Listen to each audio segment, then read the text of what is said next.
dark and stormy night, centered on a gaping hole that led to the arse end of nowhere.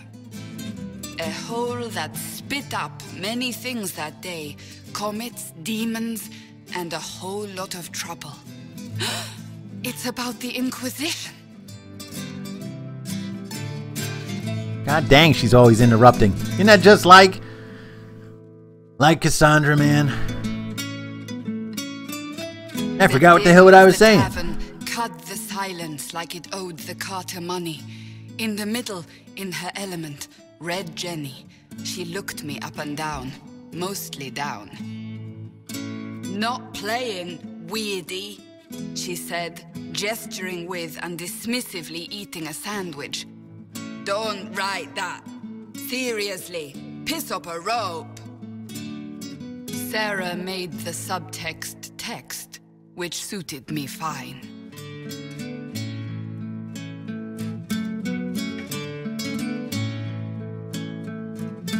The court enchanter swirled into the room like a drop of beautiful poison spreading in a wineglass. She sized me up with a glance. "I'm so glad you made it, my dear," she said. "I am Madame de Fer, the most terrifying person you shall ever meet."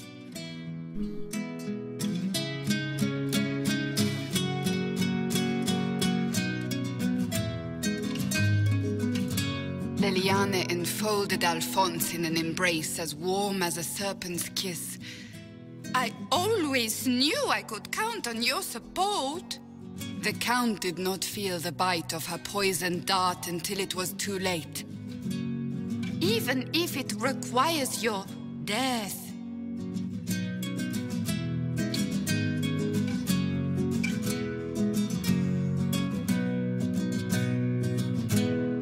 Drops of rain glistened on the griffin medallion grasped tightly in Blackwall's hand. "The silverite wings of valor, they mean nothing." He flung the medal to the cold and uncaring ground.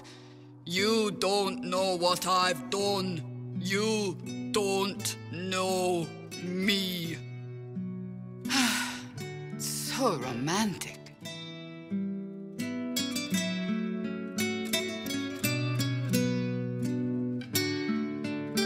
Cole moved like a shadow that also moved like a knife. A shadow wearing a hat where dreams came to die. "It's a riddle," he whispered. "A cold riddle that gnaws at your mind, but you'll feel better when it's gone." That makes as much sense as anything Cole says.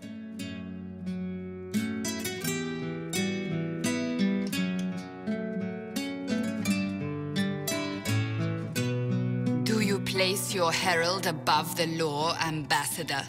Whose law, my lady? Josephine's eyes glittered like angry opals. The law destroyed by rebellion, by civil war, by poor fiscal management. We are the law.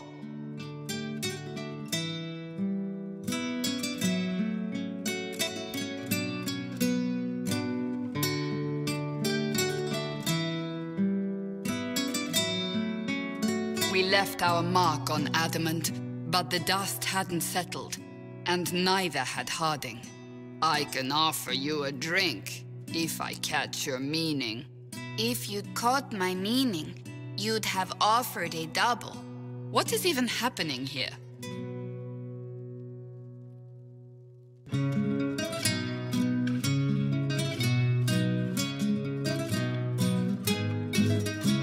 The Iron Bull was a great slab of muscle with horns that could hang a tapestry.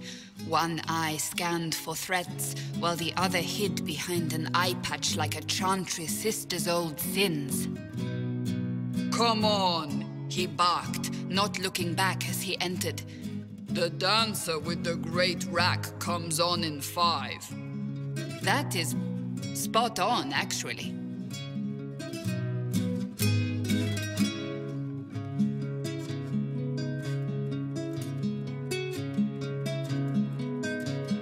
commander had the look of a Templar who had seen the worst of humanity, yet still had the time to style his hair. "This isn't just a war," he said, his gaze steely like a dull blade. "It's the only war." Cullen! That's Cullen!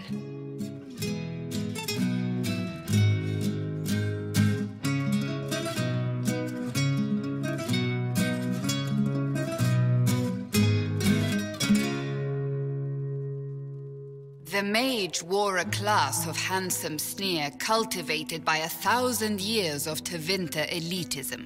"The name's Dorian," he glared. D-O-R-I-A-N.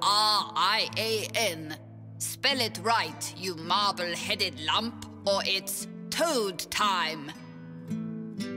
A toad? That's hardly credible.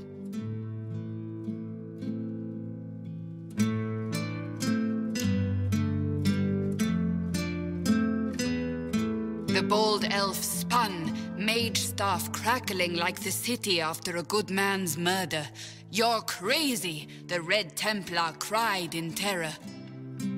Moonlight glinted off ears like the knives you never see coming. Better to fade out than burn away.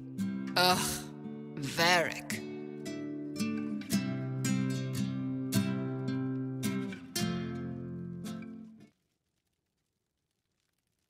Wait, where am I?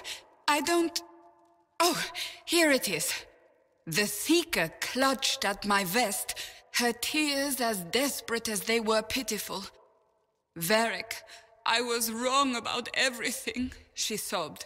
"Could you find it in your noble heart to forgive me?" That dwarf, he put me in the book! I'm in the book! I am reading the shit out of this!